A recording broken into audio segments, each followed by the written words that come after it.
Haru pernikahan pasangan bisu dan tuli, ijab kabul pakai bahasa isyarat, translator tuai pujian. Baru-baru ini viral kisah mengharukan sebuah pernikahan pasangan pengantin yang bisu dan tuli. Kekurangan yang mereka miliki tak menjadi penghalang untuk menyatukan cinta hingga ke pelaminan. Momen pernikahan pasangan bisu dan tuli ini pun mencuri perhatian. Tak pelak banyak netizen yang merasakan keharuan pernikahan tersebut. Akun TikTok AB Solution 9911 mengunggah video seorang pria bisu dan tuli menjalankan ijab kabul di sebuah masjid di Kelantan. Dalam video yang diunggah, pengantin pria tampak dibantu oleh seorang wanita yang merupakan translator atau penerjemah.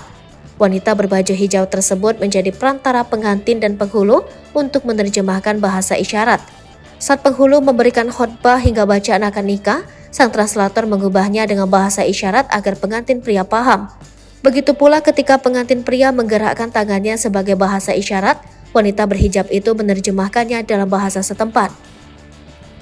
Aksinya pun menuai pujian dari sang pemilik akun yang melihat videonya. Pernikahan pasangan pengantin dari Kelantan ini begitu mengharukan.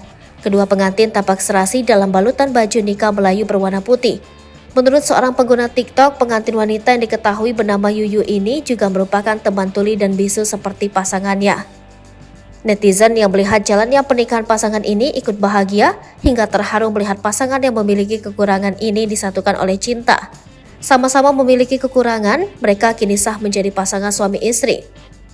Melansir laman Maktabah Al-Bakri, Syekh Dr. Wahbah Al-Zuhaili ikut menjawab pertanyaan mengenai keabsahan penggunaan bahasa isyarat dalam akad nikah.